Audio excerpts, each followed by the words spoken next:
Quincas Borba, Machado de Assis. Capítulo 69. Os 15 minutos foram contados no relógio do Rubião, que estava ao pé da Maria Benedita, e a quem ela perguntou 2 vezes que horas eram, no princípio e no fim da valsa. A própria moça inclinou-se para ver bem o ponteiro dos minutos. — Está com sono? Perguntou Rubião. Maria Benedita olhou para ele de soslaio. Viu-lhe o rosto plácido, sem intenção nem riso. — Não, respondeu. Digo-lhe até que estou com medo que prima Sofia se lembre de ir cedo para casa. Não vai cedo. Já acabou a desculpa de Santa Teresa, por causa da subida. A casa fica perto daqui. De fato, as duas moravam agora na Praia do Flamengo, e o baile era na Rua dos Arcos. É de saber que tinham decorrido 8 meses desde o princípio do capítulo anterior. E muita coisa estava mudada. Rubião é sócio do marido de Sofia, em uma casa de importação, à Rua da Alfândega, sob a firma Palha e Companhia. Era o negócio que este ia propor-lhe naquela noite em que achou o Dr. Camacho na casa de Botafogo. Apesar de fácil, Rubião recuou algum tempo. Pediam-lhe uns bons pares de contos de réis. Não entendia de comércio, não lhe tinha inclinação. Demais, os gastos particulares eram já grandes. O capital precisava do regime, do bom juro e alguma poupança, a ver se recobrava as cores e as carnes primitivas. O regime que lhe indicavam não era claro. Rubião não podia compreender os algarismos do Palha, cálculos de lucros, tabelas de preço, direitos da alfândega, nada. Mas a linguagem falada supria a escrita. Palha dizia coisas extraordinárias, aconselhava ao amigo que aproveitasse a ocasião para pôr o dinheiro a caminho, multiplicá-lo. Se tinha medo, era diferente. Ele, Palha, faria o negócio com John Roberts, sócio que foi da casa Wilkinson, fundada em 1844, cujo chefe voltou para a Inglaterra e era agora membro do parlamento. Rubião não cedeu logo, pediu prazo, 5 dias. Consigo era mais livre, mas desta vez a liberdade só servia para atordoá-lo. Computou os dinheiros despendidos, avaliou os rombos feitos no cabedal que lhe deixara o filósofo. Quincas Borba, que estava com ele no gabinete, deitado, levantou casualmente a cabeça e fitou-o. Rubião estremeceu. A suposição de que naquele Quincas Borba podia estar a alma do outro nunca se lhe varreu inteiramente do cérebro. Desta vez chegou a ver-lhe um tom de censura nos olhos. Riu-se. Era tolice. Cachorro não podia ser homem. Insensivelmente, porém, abaixou a mão e coçou as orelhas ao animal, para captá-lo. Atrás dos motivos de recusa, vieram outros contrários. E se o negócio rendesse? Se realmente lhe multiplicasse o que tinha? Acrescia que a posição era respeitável e podia trazer-lhe vantagens na eleição. Quando houvesse de propor-se ao parlamento como o velho chefe da casa Wilkinson. Outra razão mais forte ainda era o receio de magoar o Palha, de parecer que lhe não confiava dinheiros, quando era certo que, dias antes, recebera parte da dívida antiga, e a outra parte restante devia ser-lhe restituída dentro de 2 meses. Nenhum desses motivos era pretexto de outro. Vinham de si mesmos. Sofia só apareceu no fim, sem deixar de estar nele, desde o princípio. Ideia latente, inconsciente, uma das causas últimas do ato, e a única dissimulada. Rubião abanou a cabeça para expedi-la, e levantou-se.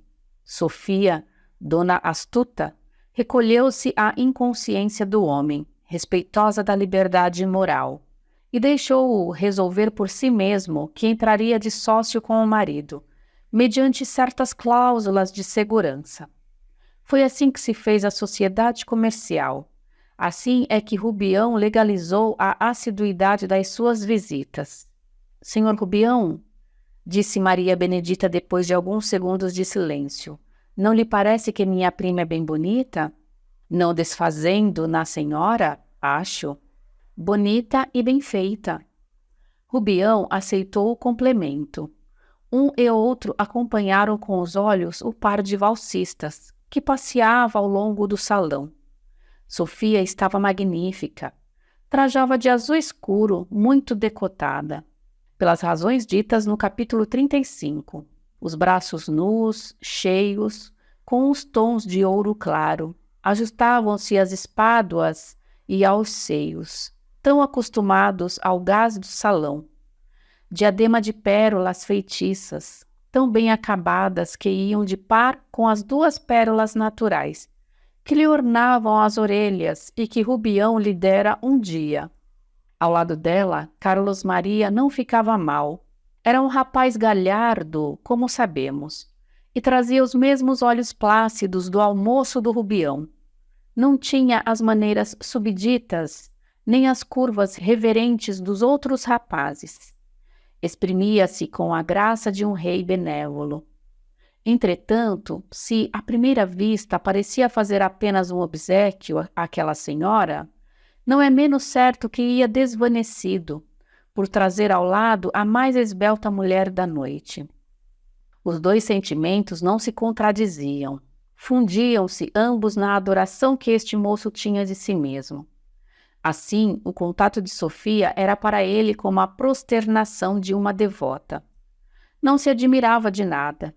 Se um dia acordasse imperador, só se admiraria da demora do ministério em vir cumprimentá-lo. Vou descansar um pouco, disse Sofia. Está cansada ou aborrecida? Perguntou-lhe o braceiro. Oh, cansada apenas. Carlos Maria, arrependido de haver suposto a outra hipótese, deu-se pressa em eliminá-la. Sim, creio. Por que é que estaria aborrecida? Mas eu afirmo que é capaz de fazer-me o sacrifício de passear ainda algum tempo. 5 minutos? 5 minutos. Nem mais um que seja? Pela minha parte, passearia a eternidade. Sofia abaixou a cabeça. Com a senhora. Note bem. Sofia deixou-se ir com os olhos no chão, sem contestar, sem concordar, sem agradecer, ao menos. Podia não ser mais que uma galanteria, e as galanterias é de uso que se agradeçam. Já que tinha ouvido outrora palavras análogas, dando-lhe a primazia entre as mulheres deste mundo. Deixou de as ouvir durante 6 meses. 4 que ele gastou em Petrópolis, 2 em que lhe não apareceu. Ultimamente é que tornou a frequentar a casa, a dizer-lhe finezas daquelas, ora em particular, ora à vista de toda a gente. Deixou-se ir, e ambos foram andando, calados, calados, calados, até que ele rompeu o silêncio, notando-lhe que o mar defronte à casa dela batia com muita força na noite anterior. Passou lá? Perguntou Sofia. Estive lá. Ia pelo Catete, já tarde. Lembrou-me descer à praia do Flamengo. A noite era clara. Fiquei cerca de 1 hora, entre o mar e a sua casa. A senhora, aposto que nem sonhava comigo? Entretanto, eu quase que ouvi a sua respiração. Sofia tentou sorrir. Ele continuou. O mar batia com força, é verdade, mas o meu coração não batia menos rijamente. Com esta diferença que o mar é estúpido, bate sem saber por quê, e o meu coração sabe que batia pela senhora. Oh, murmurou Sofia. Com espanto? Com indignação? Com medo? São muitas perguntas a um tempo. Estou que a própria dama não poderia responder exatamente. Tal foi o abalo que lhe trouxe a declaração do moço. Em todo caso, não foi com incredulidade. Não posso dizer mais senão que a exclamação saiu tão frouxa, tão abafada, que ele mal pôde ouvi-la. Pela sua parte, Carlos Maria disfarçou bem, ante os olhos de toda a sala. Nem antes, nem durante, nem depois das palavras, mostrou no rosto a menor comoção. Tinha até umas sombras de riso cáustico. Um riso de seu uso, quando mofava de alguém. Parecia ter dito um epigrama. Contudo, mais de um olho de mulher espreitava a alma de Sofia. Estudava o gesto da moça, tal o qual acanhado, e as pálpebras teimosamente caídas. A senhora está perturbada, disse ele. Disfarce com o leque. Sofia maquinalmente entrou a abanar-se e levantou os olhos. Viu que muitos outros a fitavam e empalideceu. Os minutos iam correndo, com a mesma brevidade dos anos. Os primeiros 5 e os segundos iam longe. Estavam no 13º. Atrás deste iam apontando as asas de outro, e mais outro. Sofia disse ao braceiro que queria sentar-se. Vou deixá-la e retiro-me. Não, disse ela precipitadamente. Depois emendou-se. O baile está bonito. Está, mas eu quero levar comigo a melhor recordação da noite. Qualquer outra palavra que ouça agora será como o coachar das rãs, depois do canto de um lindo pássaro. Um dos seus pássaros lá de casa, onde quer que a deixe. Ao lado de minha prima. Capítulo 70. Rubião cedeu a cadeira e acompanhou Carlos Maria, que atravessou a sala, e foi até o gabinete da entrada, onde estavam os sobretudos e uns 10 homens conversando. Antes que o rapaz entrasse no gabinete, Rubião pegou-lhe do braço familiarmente, para lhe perguntar alguma coisa, fosse o que fosse, mas, em verdade, para retê-lo consigo e procurar sondá-lo. Começava a crer possível ou real uma ideia que o atormentava desde muitos dias. Agora, a conversação dilatada, os modos dela. Carlos Maria não tinha notícia da longa paixão do mineiro, guardada, mortificada, não se podendo confessar a ninguém.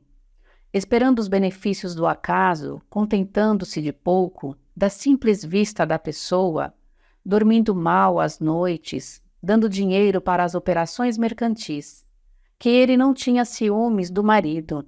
Nunca a intimidade do casal lhe excitara os ódios contra o legítimo senhor.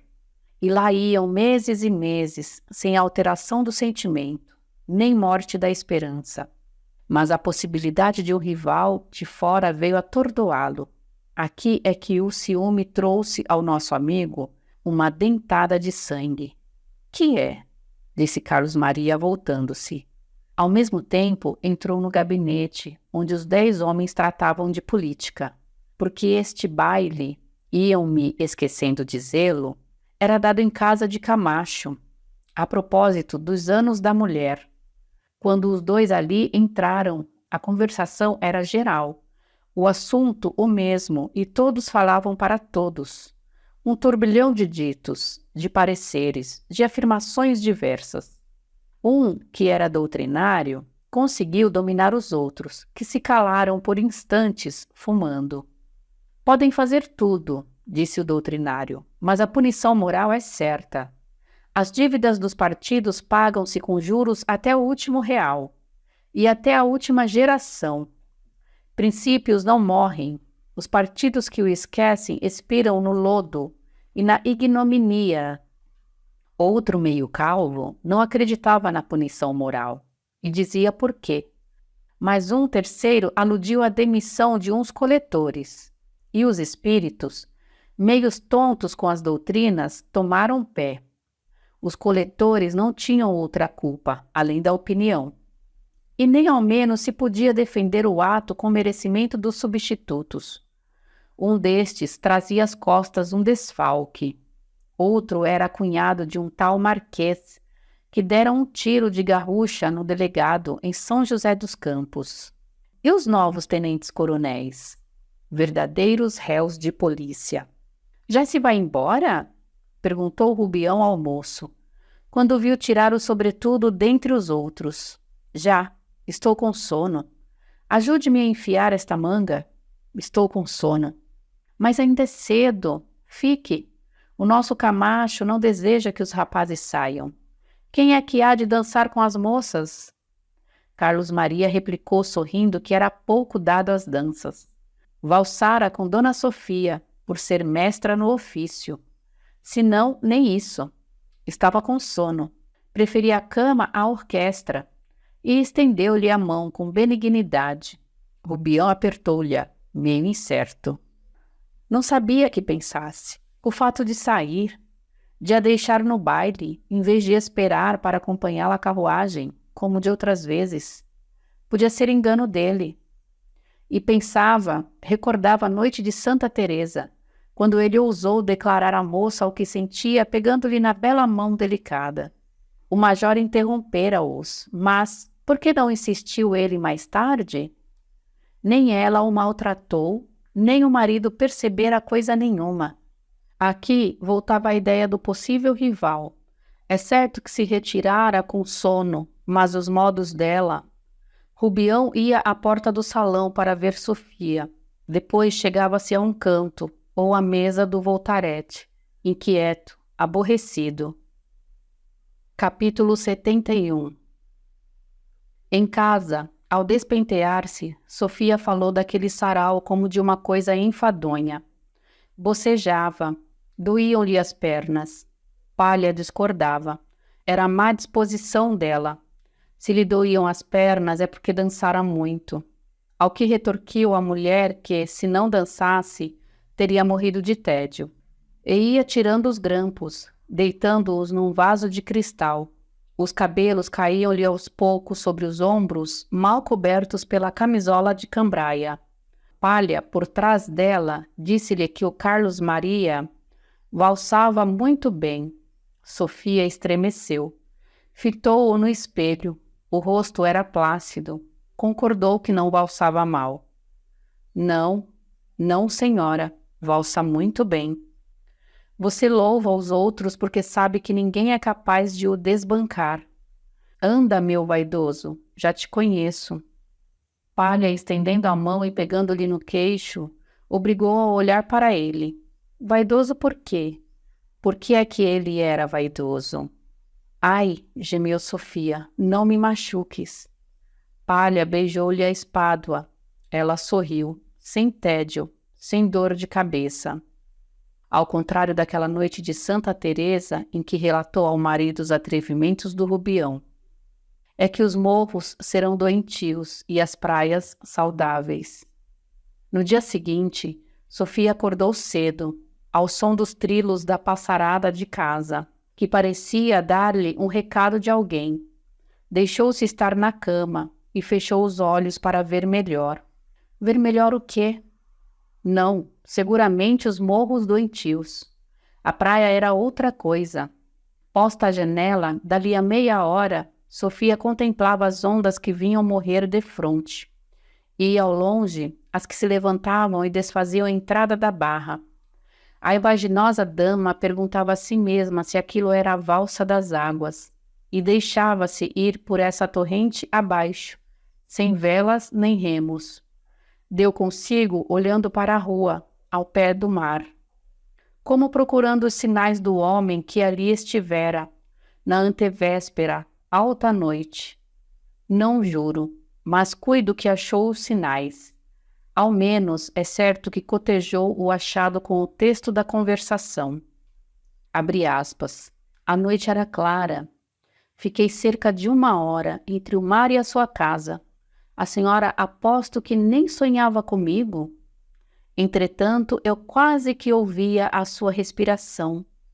O mar batia com força, é verdade, mas o meu coração não batia menos rijamente. Com esta diferença que o mar é estúpido. Bate sem saber por quê. E o meu coração sabe que batia pela senhora. Fecha aspas. Sofia teve um calafrio. Procurou esquecer o texto, mas o texto ia se repetindo. Abre aspas.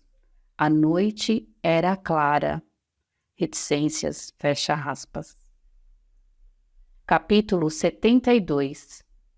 Entre duas frases, sentiu que alguém lhe punha a mão no ombro.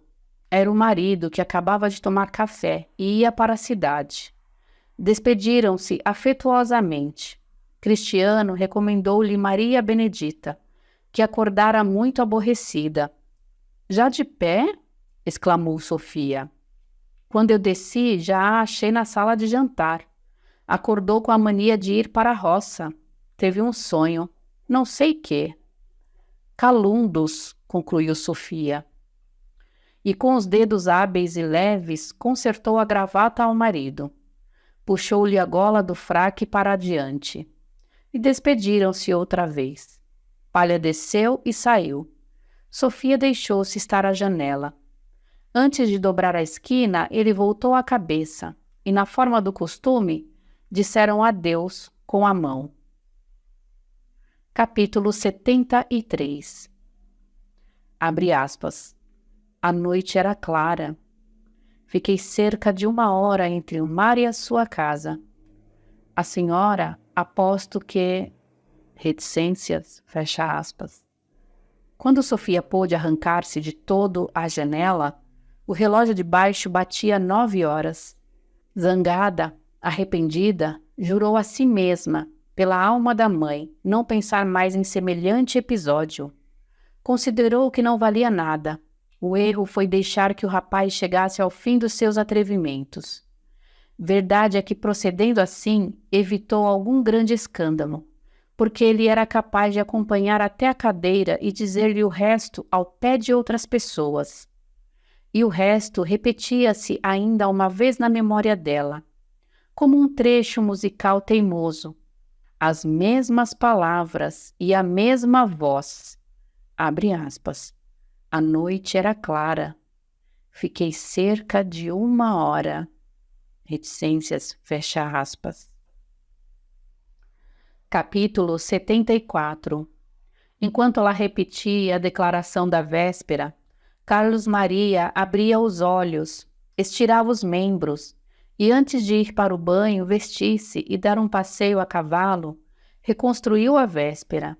Tinha esse costume. Achava sempre nos sucessos do dia anterior algum fato, algum dito, alguma nota que lhe fazia bem. Aí é que o espírito se demorava. Aí eram as estalagens do caminho, onde ele descavalgava para beber vagarosamente um gole d'água fresca. Se não havia sucesso nenhum desses, ou se os havia, só contrários, nem por isso as sensações eram desconfortativas.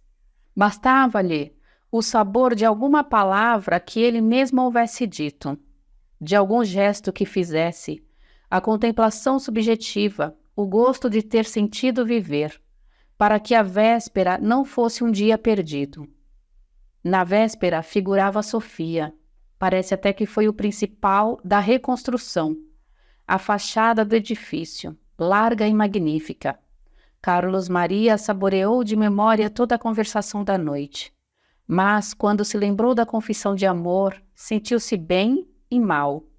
Era um compromisso, um entorvo, uma obrigação. E, posto que o benefício corrigisse o tédio, o rapaz ficou entre uma e outra sensação, sem plano. Ao recordar-se da notícia que lhe deu de haver ido à praia do Flamengo, na outra noite, não pôde suster o riso, porque não era verdade. Nascera-lhe a ideia da própria conversação. Mas nem lá foi, nem pensara nisso. Afinal, susteve o riso e até arrependeu-se dele. O fato de haver mentido trouxe-lhe uma sensação de inferioridade que o abateu. Chegou a pensar em retificar o que dissera, logo que estivesse com Sofia, mas reconheceu que a emenda era pior que o soneto e que há bonitos sonetos mentirosos. Depressa ergueu a alma, viu de memória a sala, os homens, as mulheres, os leques impacientes, os bigodes despeitados, e estirou-se todo num banho de inveja e admiração, de inveja alheia. Note-se bem, ele carecia desse sentimento ruim. A inveja e a admiração dos outros é que lhe davam ainda agora uma delícia íntima. A princesa do baile entregava-se-lhe. Definia assim a superioridade de Sofia, posto lhe conhecesse um defeito capital, a educação. Achava que as maneiras polidas da moça vinham da imitação adulta, após o casamento, ou pouco antes, que ainda assim não subiam muito do meio em que vivia. Capítulo 75. Outras mulheres vieram ali, as que o preferiam aos demais homens no trato e na contemplação da pessoa. Se a requestava ou requestara todas, não se sabe. Algumas vá, é certo, porém que se deleitava com todas elas. Tais havia de provada honestidade que folgavam de o trazer ao pé de si, para gostar o contato de um belo homem, sem a realidade nem o perigo da culpa, como o espectador que se regala das paixões de Otelo, e sai do teatro com as mãos limpas da morte de Desdémona. Viam todas rodear o leito de Carlos Maria, tecendo-lhe a mesma grinalda. Nem todas seriam moças em flor, mas a distinção supria a juvenilidade. Carlos Maria recebia-as como um deus antigo devia receber, quieto no mármore, as lindas devotas e suas oferendas. No burburinho geral distinguia as vozes de todas, não todas a um tempo, mas as 3 e as 4. A derradeira delas foi a da recente Sofia. Escutou-a ainda namorado, mas sem o alvoroço do princípio, porque a lembrança das outras donas, pessoas de qualidade, diminuía agora a importância desta. Contudo, não podia negar que era muito atrativa e que valsava perfeitamente. Chegaria a amar com força? Nisto apareceu-lhe outra vez a mentira da praia. Levantou-se aborrecido da cama. Quem diabo me mandou dizer semelhante coisa? Tornou a sentir o desejo de restabelecer a verdade, e desta vez mais seriamente que da outra. Mentir, pensava ele, é para os lacaios e seus congêneres. Daí, a meia hora, trepava ao cavalo e saía de casa, que era na Rua dos Inválidos. Catete adiante, lembrou-se que a casa de Sofia era na Praia do Flamengo. Nada mais natural que torcer a rédea, descer uma das ruas perpendiculares ao mar e passar pela porta da valsista. Achá-la-ia talvez à janela, vê-la-ia corar, cumprimentá-lo. Tudo isto passou pela cabeça ao rapaz. Em poucos segundos, chegou a dar um jeito à rédea, mas a alma, não o cavalo, a alma empinou. Era ir muito depressa atrás dela.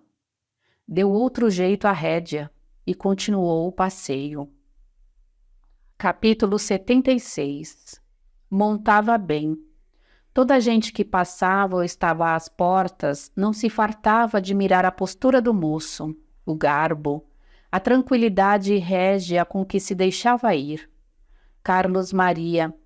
E este era o ponto em que cedia a multidão.